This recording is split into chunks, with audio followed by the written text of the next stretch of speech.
Mesa de debates. Oferecimento Unimed, 45 anos. Cuidar de você sempre foi o plano.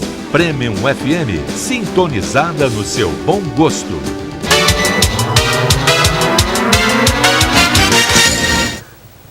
Estamos de volta com a mesa de debates aqui pela TV Juiz de Fora. Hoje é comemorado o Dia Nacional de Combate à Hipertensão Arterial. A data lembra a necessidade de prevenção, combate e cuidados com uma doença que afeta cerca de 600 milhões de pessoas no mundo, causando mais de 7 milhões de óbitos por ano.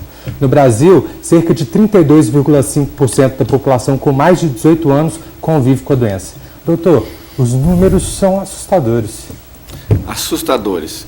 E já que nós estamos falando de inclusão, seria bom que nós pudéssemos incluir essas pessoas todas na qualidade de vida, né? Na melhoria da qualidade de vida delas próprias, né? E que a gente pudesse mudar esse perfil. As causas são várias, Caio. E é bom que nossa população saiba disso. As causas desses números alarmantes são várias, mas a principal é a falta de cuidado das pessoas. Cuidados básicos de vida, como alimentação, atividade física, né? Que fariam com que as pessoas não participassem dessa grande estatística, ou que a gente pudesse diminuir esse número assustador que nós temos. Doutor, o senhor fala a respeito da alimentação, que a gente sabe que ela é fundamental para manter a saúde e evitar vários tipos de doença, né? Exato. Você acha que com a correria do dia a dia e as pessoas optarem por alimentos muito industrializados tem afetado a saúde das pessoas em relação à pressão arterial? Eu queria até aproveitar, acho que essa mesa de hoje tem tudo a ver com isso. Olha só, não é só o alimento em si. Você está falando aqui de alimentos industrializados, né? Às vezes muito cheio em várias substâncias, vários produtos químicos nocivos à saúde, né? Alimentações com excesso de sal. Mas a gente precisa falar de uma outra coisa nesse momento, já que nós estamos dando dessa parte da inclusão, que eu acho um negócio muito legal. É aquela parada para fazer refeição. Não só o alimento em si, mas o parar para fazer alimentação. Hoje, com a correria que você citou, as pessoas alimentam muito correndo, sentam na mesa, nem sentam, já levantam e vão embora. Ou seja, alimentam correndo, mastigam um pouco, e aí a digestão é mais difícil, tem vários processos que entram nisso aí, né? Quem poderia estar linkando isso com a hipertensão, com a inclusão que nós estamos falando, né? E isso leva a estresse, né? Elas não param, não relaxam. E aí, o quanto que isso aumenta o estresse? Né? Talvez fosse um bom indicador para a gente fazer uma avaliação, né? O quanto que essa correria do dia a dia, a gente sabe que ela leva ao estresse e isso leva à hipertensão, que é um fator de pressão alta, é o fator emocional. Mas essa correria, alimentação errada, né? Como que isso tudo nos afetaria? Isso é interessante, doutor, que é o seguinte, a hipertensão arterial, principalmente essa que vem, né, com o envelhecimento um pouco, ela marca como foi sua vida, né? Se você teve uma vida que se preocupou um pouco, fez exercício, teve uma vida de mais qualidade, mesmo tendo a genética para isso, talvez você vai manifestar mais para frente. Já se você não se cuidar, você vai manifestar precocemente, né? Isso é interessante porque tem relação com a vida, com o jeito que você vive, qual que é o hábito de vida, né? Isso que você falou é muito importante, né?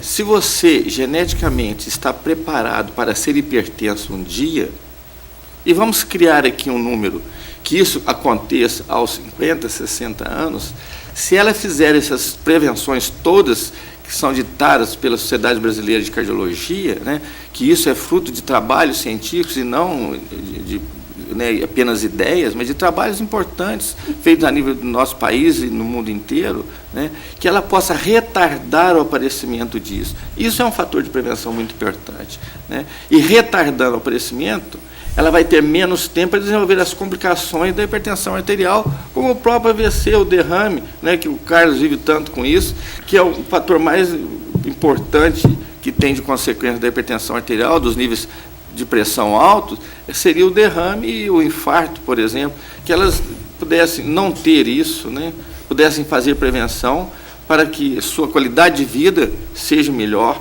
não só enquanto ela está na fase produtiva, mas também quando ela estiver na parte dela que a gente tiver hoje chamada da terceira idade, né? E que as pessoas hoje vivendo mais possam viver, mas viver também com mais qualidade. Doutor Luiz Avelar, Eu sei da sua preocupação diuturna com essa questão de hipertensão. Você movimenta a sociedade, você faz encontro, você debate sobre isso, a vida sua é voltada para isso. Eu te conheço bastante, te acompanho e às vezes participo até de alguns eventos, mas é o seguinte, o estresse muitas vezes independe da nossa... Você pode alimentar bem, você pode fazer caminhada ou fazer algum exercício físico, mas o estresse, como é que se evita isso? A chateação, o aborrecimento, isso não tem jeito. Vai tomar algum tranquilizante? Sem falar também que o Brasil é o país mais ansioso do mundo, né? Nós estamos ansiosos para uma série de coisas. Começamos aí pela Copa do Mundo, pelas eleições, pelo emprego, pela falta de dinheiro, uma série de coisas. Como é que vai controlar isso? Nós vamos ser todos doentes? Seremos todos doentes? Professor Steck, você tem razão. O estresse, ele está na nossa vida. A gente, às vezes, não consegue ficar livre dele, né? Nós estamos aí agora, as voltas com o Leão, né, no sentido de imposto de renda, o pessoal fazendo suas declarações, como é que vai fazer. Cada dia tem um estresse novo na nossa vida. Isso é verdade, a gente não fica livre dele. Mas eu acho que o importante não é eles existirem, é como você vai passar por eles. Isso né? Não é muito a minha área, talvez o Carlos possa falar mais sobre isso, né, que ele é mais ligado a essa área do que eu, mas como você vai passar pelo estresse que é o grande pulo, as coisas que a gente tem que definir. Você tem que viver o estresse até um determinado momento e resolver. Porque é uma coisa muito interessante, de alguma forma estresse, de alguma forma é problema, mas problema não deve ser uma coisa estressante. Porque ou ele tem solução ou ele não tem. Se ele não tem, esquece, deixa para lá. Ou se ele tem, resolve e acabou o problema. Tem uma coisa. Você está com dor de dente, você está com dor de dente. Ou eu te procuro, ou eu fico com a minha dor. Exatamente. Mas tem uma coisa pior ainda. O que não posso deixar que isso atrapalhe o meu organismo a ponto de me levar a uma crise hipertensiva. Porque aí eu vou ter um problema sério, que logo depois pode vir um AVC, um derrame, e eu tenho uma consequência para o resto da minha vida. Não, tem gente que fala, quando eu fico estressado, eu fumo muito. Cigarro, meu camarada. Aí soma duas coisas ruins, né? Que é um fator de risco para a hipertensão. Muito grande. Ou para doenças cardiovasculares de modo geral. Muito grande, exatamente. Isso é interessante, né? Quando você fala de estresse, você tem dois tipos de estresse. Um estresse é por um problema pontual. Eu estou com um problema com o leão. Até dia 29 de abril aí você vai ter que resolver. E depois passa o estresse, vamos falar assim. Outro tipo de estresse é aquele estresse crônico, que todo dia você está estressado. E esse estresse é mais problemático, porque o problema é você. É o jeito que você lida com a vida, você entendeu? Entre aspas, assim, se você é uma pessoa estressada, quer dizer que os acontecimentos do dia a dia te causam estresse, que para outras pessoas não causam. Então, na verdade, o problema é assim, você tem que tentar ver a vida de uma forma, né, mais natural. Então, eu acho que isso é importante, porque muitas vezes você, não, mas eu sou estressado. Você é estressado mesmo. Não adianta que é a vida estressante, não. Não é porque senão... afirma isso. Porque senão fala assim, no meu caso, sou neurocirurgião, só cirurgia grande, né? Eu tenho tudo para estar estressado. Mas se eu deixar que eu fique estressado assim, eu não chego na quinta-feira, né? Eu começo na segunda. Então, eu acho que é importante... Chega na terça. É fundamental. Então, eu acho assim, quem está assistindo tem que lembrar disso. Se você é estressado, entenda que é o seu jeito de ver a vida e que tem que, talvez, procurar ver uma vida de uma forma mais positiva. Talvez o contato com a cultura pode ajudar a fugir um pouquinho desse estresse. Não, eu acho que sempre, né? Cultura é sempre bacana, mas eu tenho, nesse tema, eu tenho sempre uma preocupação da gente responsabilizar a pessoa por uma questão que às vezes ela não controla mesmo, né? Eu acho que concordo plenamente com os médicos que estão aqui na mesa, mas eu também fico sempre preocupado porque a gente sempre não pode partir do princípio de que a gente tem total controle da nossa mente, né? Mas eu acho que é um pouco mais complexo do que isso, porque a questão do cigarro, por exemplo, né? A mensagem de que só depende de você parar de fumar não é verdadeira, né? Assim, não é. E acho que muitas vezes pode gerar uma angústia, um estresse, uma frustração. Eu acho que a nossa mente ela é muito mais complexa do que as nossas decisões conseguem resolver. Mas você sabe que isso que você falou é interessante, assim, que se a gente tivesse essa clara evidência, né, de entender tudo que acontece com a gente, ninguém fazia nada errado. A verdade é essa, né? Porque ninguém é mau. No geral, as pessoas são boas e querem que as coisas deem certo. Mas, assim, eu acho que é importante a pessoa entender, por exemplo, não, realmente é você que é estressado. Por quê? Porque senão ela passa uma vida estressada, vai ficar hipertenso, cheio de doença lá na frente, sendo que aqui, se ela entendesse isso, ela poderia procurar um auxílio. Eu acho que isso é importante, não culpar o mundo. Deixa eu procurar o auxílio. Ela não né? pode ficar totalmente sem o estresse. Ela vai ter seu momento de estresse, é verdade. Você tem isso razão. É natural. Mas que ela pode fazer alguma coisa, mesmo a nossa mente sendo extremamente complexa, mas que a própria pessoa pode fazer uma coisa para minimizar esse impacto, com certeza ela pode. E é isso que as pessoas têm que fazer apenas o possível. Elas não precisam fazer mais que o impossível, mas que elas precisam fazer alguma coisa. No caso do estresse, nós estamos falando, para melhorarem as suas qualidades de vida e consequências no futuro, isso nós não temos dúvida. Nós temos que fazer uma pergunta. Claro, fica à vontade. Por que as pessoas infartam dormindo? Se ela não está estressada, se ela está em repouso, está calminha e infarta dormindo? Eu vou perguntar isso, mas olha só, elas não estão estressadas naquele momento, mas como foi o dia anterior dela, antes dela deitar? O que ela fez? Como foi a alimentação dela? Ela é uma pessoa que cuida? Às vezes, né, uma das causas, os infartos acontecem muito entre 5 e 7 horas da manhã. Por quê? Porque as pessoas tomam remédio errado, elas são hipertensas, não tomam remédio direito às vezes. O número de pessoas hipertensas que tratam corretamente é muito pequeno, entendeu? Dá ao entorno de 20% daquelas pessoas, 12 hipertensas, que tratam corretamente. Doutor, você vê, é muito pequeno. Vamos entrar mais nesse assunto daqui a pouquinho? Vamos lá. A gente vai para o último intervalo do nosso programa de hoje. Já voltamos com a mesa de debates aqui pela TV Juiz de Fora.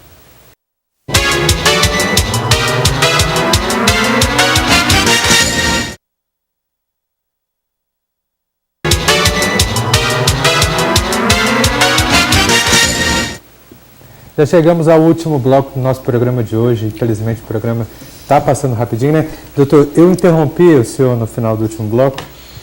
Vamos lá então, respondendo ao Stecker, por que as pessoas infartam dormindo, né? Até porque durante o sono a gente está reciclando aquilo que aconteceu durante o dia. Se as pessoas tiverem um dia muito tumultuado, o sono vai ser tumultuado. E tem uma outra coisa interessante, que é o tempo de sono das pessoas. Existe um tempo de sono mínimo que as pessoas têm que fazer para recuperar a sua energia, né? Tem uma parte neurológica que está em atividade, inclusive consumimos calorias quando a gente está dormindo, porque o nosso organismo ele não fica totalmente em stand-by. Ele está mais light, mas ele está funcionando. E é uma máquina que não está totalmente parada.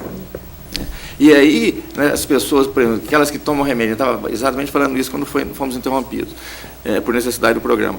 Elas não tomaram o remédio direito, e aí naquela hora ali a pressão fez um pico de pressão e aconteceu alguma coisa. Porque, veja bem, no sono, o nível normal de pressão, e é bom que a gente aproveite para falar isso, o nível normal de pressão é em torno de 120/80 ou 12/8, que existe a grande campanha da Sociedade Brasileira de Cardiologia, com vários artistas falando sobre isso, né? Lógico que aquela pressão, quanto mais alto, pior, mas o nível ideal é em torno disso. Durante o sono, essa pressão, o nível normal de pressão é um pouco menor. Só que aquelas pessoas, e isso chama descenso noturno, ou seja, durante o sono, o nível normal de pressão é obrigado a estar um pouco menor do que aquela normal de 120/80. E às vezes as pessoas não têm esse descenso noturno. Isso é um fator de risco que pode levar, inclusive, com outros associados, ao infarto. Ou seja, o sono da pessoa não teve uma qualidade suficiente para que ela possa descansar e fazer a reciclagem, né? E o Carlos depois vai falar alguma coisa sobre isso, fazer a reciclagem de tudo aquilo que aconteceu durante o dia. Né? O Carlos vai falar agora do backup, né? Não, isso é interessante, que muitas vezes assim, as pessoas acham que quando a gente vai dormir, é como se o cérebro desligasse. E na verdade não é isso. Assim, o cérebro à noite, quando nós vamos dormir, para fazer uma comparação, é como se ele estivesse fazendo um backup realmente, ou uma desfragmentação do disco, ou seja, a gente não tem acesso ao computador, mas ele está funcionando e ativamente.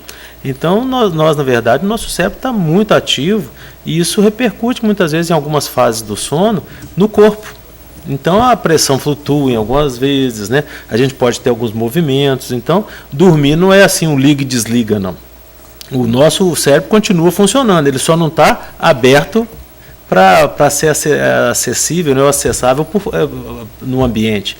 Mas lá dentro dele ele está funcionando muito. A gente tem que tomar cuidado. Falar que durante essa fase do sono é o momento que ele tem de se ligar nele mesmo, né, pensando no cérebro e no próprio organismo, porque às vezes as pessoas não têm isso durante o dia. A vida é tão corrida e as pessoas não têm aquele momento de parada, que o único momento que ela tem é no sono, em que eles estão ligando neles mesmos. É como se tivesse fechado para balanço, né? Assim, o cérebro dá uma fechadinha para balanço à noite e de manhã ele reabre as portas para, sei lá, voltar a funcionar. Com as prateleiras organizadas. Organizado. Então, isso é muito interessante, assim, inclusive hábito do sono.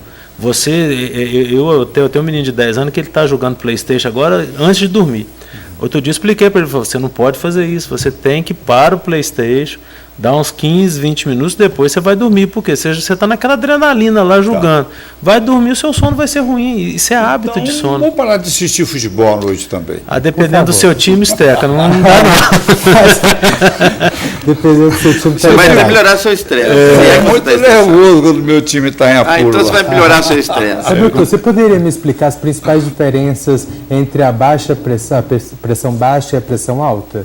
E o que isso implicaria na saúde das pessoas? Diferença de valores, existe um nível, né, vários trabalhos surgiram que definiram por que 120 por 80 é o número ideal. Porque acima disso você tem lesões nos órgãos alvos.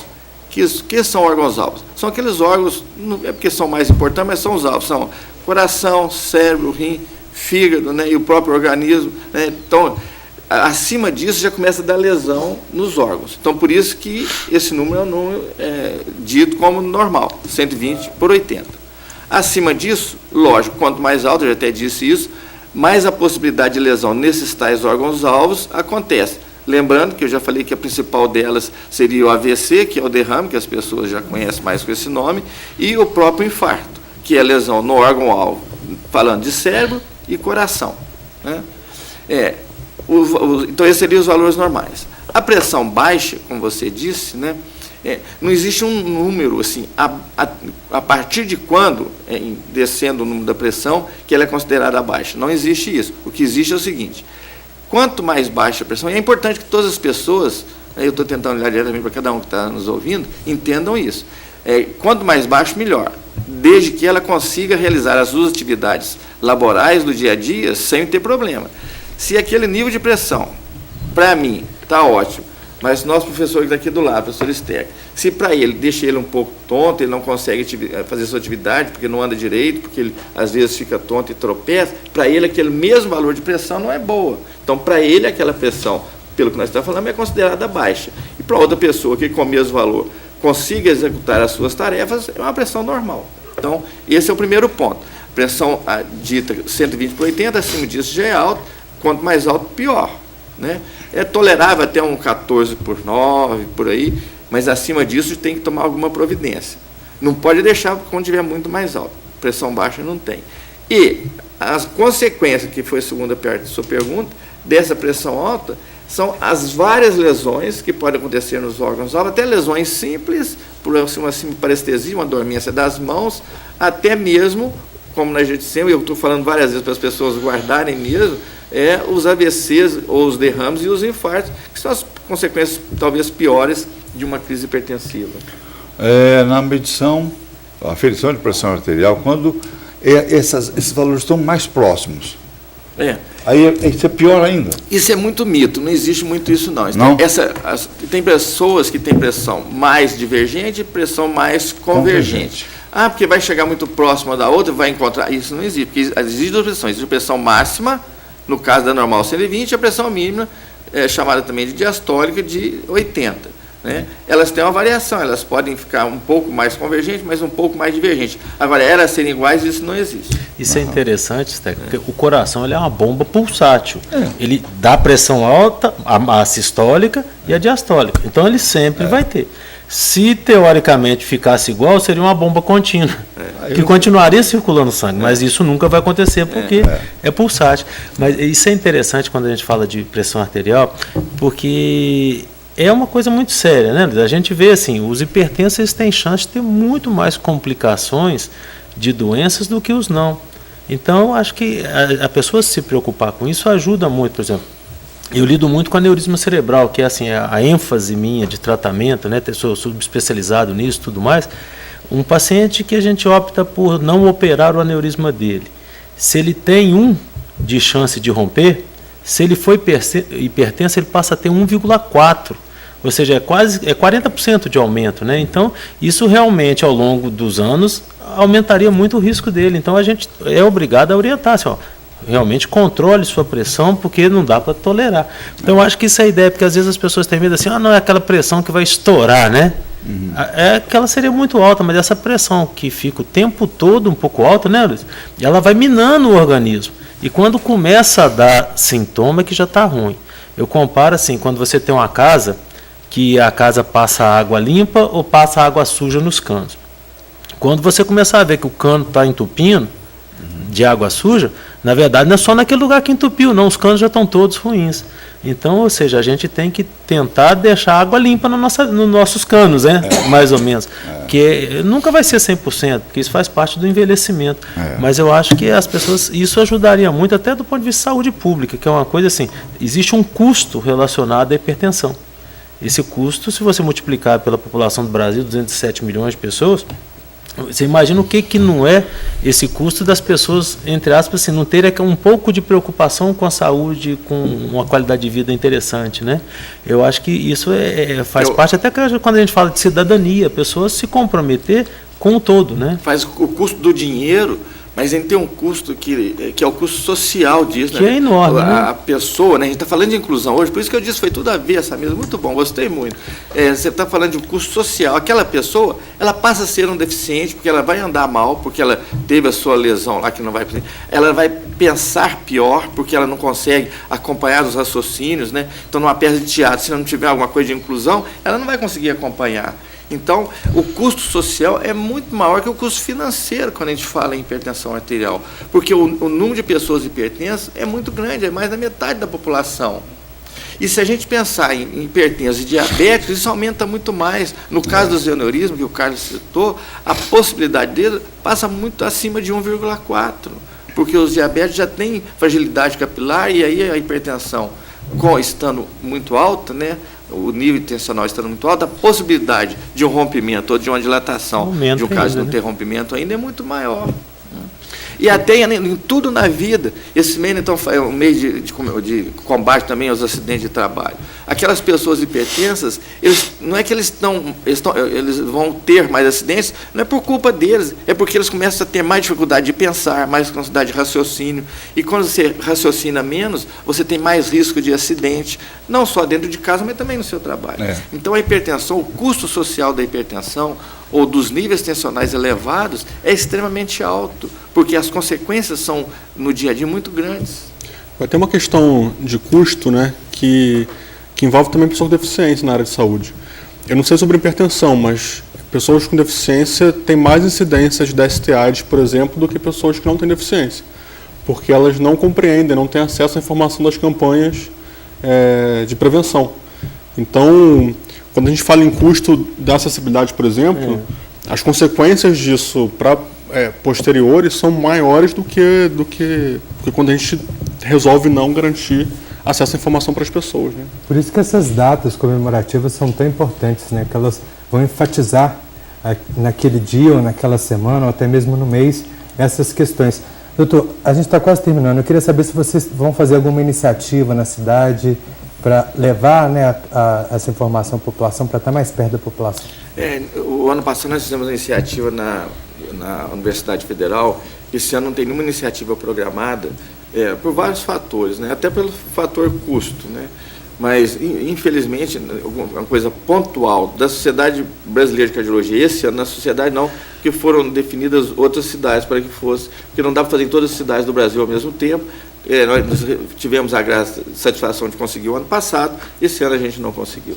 Infelizmente, né? Infelizmente. A gente faz igual então na mesa de debate, foi, né, tentar falar alguma coisa, de alguma forma chegar até a população. Talvez seja até mais abrangente se a gente fizesse uma coisa em algum lugar, porque a abrangência da mesa de debate é muito grande, né?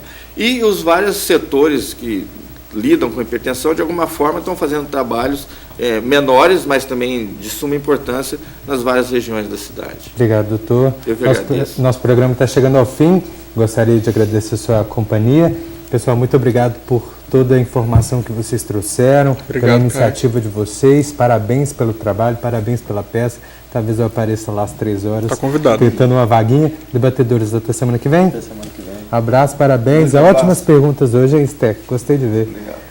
Eu gostaria de agradecer a você que acompanhou o nosso programa aí da sua casa. Lembrando que a mesa de debates volta ao vivo aqui pela TVE Juiz de Fora, amanhã, às 11 horas da manhã. Então, eu espero te encontrar. E você também pode assistir a reprise do nosso programa de hoje às 6 horas da tarde ou a qualquer momento, no conforto da sua casa. É só entrar no nosso canal no YouTube e procurar por TVE Juiz de Fora. Muito obrigado pela sua companhia, uma ótima tarde para vocês e até amanhã.